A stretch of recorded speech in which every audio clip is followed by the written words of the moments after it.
పెళ్ళైన ఆడవాళ్ళందరికీ ఓ విన్నపం.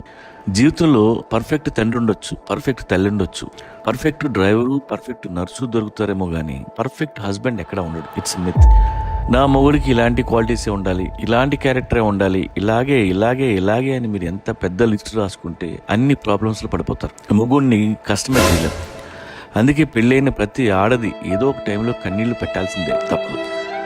లైఫ్లో మిమ్మల్ని చాలా మంది చాలా రకాలుగా ఏడిపిస్తారు. ఎక్కువగా ఏడిపించే అవకాశం మీ మొగుడికే ఉంటుంది. ఎందుకంటే జీవితాంతం ఉంటాడు, పక్కలోనే ఉంటాడు, మనకు చెప్పకుండా కొన్ని చేస్తాడు, తెలియకుండా కొన్ని చేస్తాడు, సీక్రెట్గా ఇంకొన్ని చేస్తాడు. అందుకే మీకు కాలుద్ది, తప్పులేదు. కానీ అవే తప్పులు మీ నాన్న కూడా చేస్తాడు. ఎన్నిసార్లు మీ అమ్మ ఏడ్చిందో గుర్తు తెచ్చుకోండి. ఏం మీరు మీ నాన్నని క్షమించలేదా? వాళ్ళని క్షమించినట్టే మీ మొగుడిని కూడా క్షమించి వదిలేయండి. మీ కంట్లో కన్నీరు చూడకపోతే పక్కింటి వదిన గారికి అసలు నచ్చదు. ఆవిడ చెప్పే మాటలు విని అనవసరంగా మూడుతో గొడవపడద్దు. పోనీ ఆవిడ మొగుడు ఏమన్నా శ్రీరామచంద్రుడా? కాదే. అందరి పెళ్ళాల కంటే ఎక్కువ ఏడ్చింది రాముడి పెళ్ళమే. మొగుడు ఎంత గొప్పడు అయితే భార్యకి అన్ని కన్నీళ్ళు వస్తాయి. ప్రతి దేవుడు వాళ్ళ భార్యని నేర్పించిన వాళ్ళే.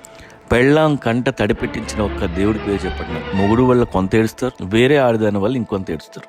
మీకు ఏడవడం వచ్చని తెలిస్తే అందరూ మిమ్మల్ని ఏడిపిస్తారు. అవసరం. అందుకే మీరు సుఖంగా ఉన్నట్టు దయచేసి ఏ పిన్ని గారికి చెప్పొద్దు. కనిపించినప్పుడల్లా కష్టాలు చెప్పండి. అమ్మయ్య, దీని జీవితం కూడా నాలాగే సంకనావుతుంది స్వామి, అది చాలు నాకు అనుకుని హ్యాపీగా వెళ్ళిపోద్ది. ఇక తప్పులు చేసే మొగుడిని మీ అన్నయ్యో, తమ్ముడు, నాన్నో అనుకుని వదిలేయండి. జీవితంలో ఆ మాత్రం ఏడుపులు మీకు మొగుడు లేకపోయినా ఉంటాయి. మమ్మల్ని కాదని మీరు నిజంగా సాక్షాత్తు ఆ భగవంతుడిని పెళ్లి చేసుకుంటే అది ఇంకా పెంట. ఎందుకంటే వాడు ఇంటికి రాడు, ముల్లోకాలు తిరుగుతుంటాడు, ఎవరికి ఏ కష్టం వచ్చినా పారిపోతుంటాడు, ఎవరితో ముండకి మూడు చచ్చిపోతే అక్కడికి వెళ్తాడు. మీకు బీపీ వస్తుంది.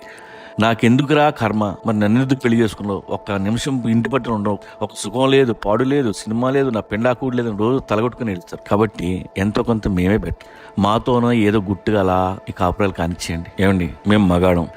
మా అమ్మలు అనుకునేంత మంచోళ్ళం కాదు, పెళ్ళాలు అనుకునేంత దుర్మార్గులం కాదు, ఏదో మధ్యలో ఏడుస్తుంటాం. దయచేసి అర్థం చేసుకోండి. ఇక్కడ పర్ఫెక్ట్ హస్బెండ్ కానీ పర్ఫెక్ట్ వైఫ్ కానీ ఎవ్వరూ ఉండరు. పెళ్ళి అంటేనే అడ్జస్ట్మెంట్ ఆఫ్ ఇండియా, అంతే.